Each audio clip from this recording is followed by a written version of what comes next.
News 9. This is the Toyota Sports Connection. Now, here's Rock Riley. All right, I'm Rock Riley in the den, and let's talk a little bit of racing. This should be interesting, at least I hope so. Let's welcome in our guests. We have Craftsman Truck Series and Nextel Cup driver Bill Lester. How are you, Bill? Pleasure. And we have Brianne Cronrath. How are you? Good, thank you. Driving that late model stock car. We'll get into that. And we have Richard from Checkers, who is big night here. Thank you. How are you? Doing great. Well, let's get into it. While you're here, I know Checkers has been involved with NASCAR and Devil Rays, and I mean, you guys are still racing, but you're making the rounds. You got a chance to be at the Trop tonight, throwing out the first pitch. Kind of exciting, huh? Yeah, that's pretty big. I mean, you don't get an opportunity to do that every day, so I'm really pleased that I had the opportunity to be able to do that, and so just good to be down here in Tampa and to be able to support Checkers rallies and what they're doing with NASCAR. So it's good to be here. And are you at all a baseball fan, or do you have any time for that, or is it all about racing? Really? I have a brother that's a huge sports fan and plays baseball and I think everything else, so I have to be a fan for him. So it was very exciting for me.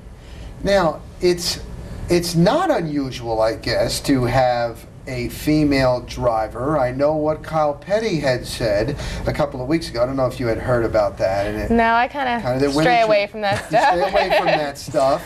And Bill, certainly, because you think, and boy, the way racing has just increased in this country is phenomenal. But some will think, oh, it's a good old boy network, and to hear that you really haven't had to deal with anything, boy, that's good to hear. Well, I think, quite frankly, if you look at the two of us, we definitely break the stereotype of the good old boy network. So, yeah, NASCAR's changing, and I'm glad to know that that's the case, with the fans. And, I think everybody is much more accepting. Everybody's coming into the 21st century as they should, I mean, I think this is a situation where NASCAR has rolled out the red carpet for inclusion for everybody. And so I'm hoping to think that everybody takes advantage of it. I mean, Brianne and I are just examples of how the face of the sport has changed. Now, for you, Brianne, have you had to deal with anything? Not at all. I couldn't agree more with him. I mean, I'm actually really good friends with a lot of my competitors. I think, as he touched upon, it's all about building respect. You need to gain your competitors' respect, and they'll gain yours. And they don't care, like, if I could be purple, he could be, it doesn't matter. You're all out there, and you have to have respect for each other, because we rely on each other when we're out there. So as long as we can hold our own behind the wheel, I think that's the main thing. I've been very lucky. I haven't had to deal with any type of issues, any more than any other driver. You're going to always have enemies, sure. And you're going to have friends. I mean, they say it's a racing deal. That's exactly right. Now, as you guys continue to move up the ladder, and I know you had to deal with a lot of media attention, a lot more just because of, the first African-American driver in 20 years, so you had to deal with all that. Sure. You're going to have to deal with that as you go up the ladder, and I guess there's no way to kind of feel how you're going to be able to handle that. Have you noticed, like Danica Patrick, and how much more attention that she gets just because she's a female? Oh yeah, I mean, she gets a ton of attention, but what I like about her is she can wheel the car too.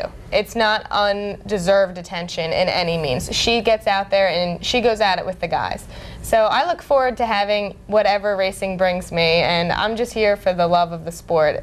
If you interview me, I'm more than happy to do the interview, and if not, that's okay too. I'm just here for the racing. Now, you were telling us, it was funny, right before we got on, about makeup and this and that, and you've been in this a long time. You're not afraid to get your hands dirty. You've even worked on the cars? Yeah. Growing up, it was my dad's rule. If I wanted to race, I'm going to be up in the shop helping him, and I'm not going to say that I'm the best mechanic out there by any means, because I'm not, but I've definitely been brought up that I had to work on it, and I think it gives you a greater respect once you get to higher levels of your crew, because it does take a lot of money and a lot of time to work on these cars.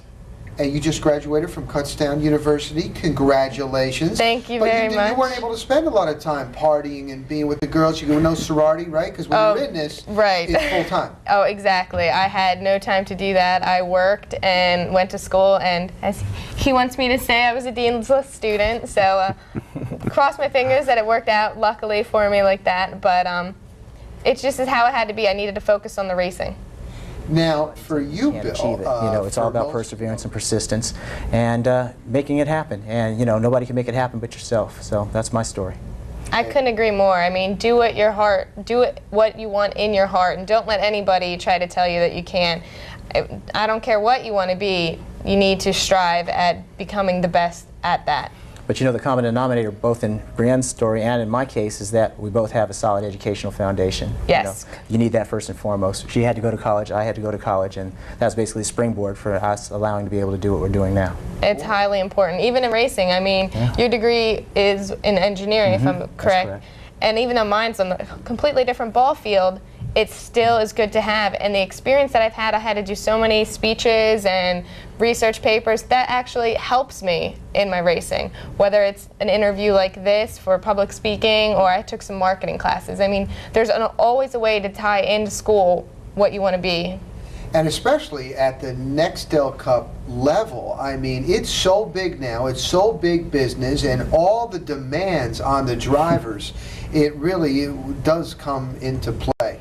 You got your degree in elementary education. Yes. You don't plan on teaching the little kids for a while? You're going to be doing this duration? I'm focusing on my racing right now. I plan to substitute come fall, and I really want to have the open opportunity to, if somebody calls and says, we want you to test at this track on this day, that I don't have to worry about anything else, that I still need a job to pay bills, but I need to focus on racing now. And your goal? I mean, I know you're in the package that I'm going to have this year. I've done Atlanta, which was my debut. Just completed Michigan. I'll be racing in Fontana in Southern California over Labor Day weekend in September. But I'm hoping this is all essentially an audition to be able to race the Nextel Cup full-time next year. That's really what my goal and my avocation is. And it's so big for sponsorship, and I've just been hearing that sponsors are just lining up to get on board with you. Is that correct? Well, I mean, it's been a difficult thing. Not that sponsors aren't calling, they are. But the fact is, $15 million or so per year, which is what is required, just doesn't grow on trees. So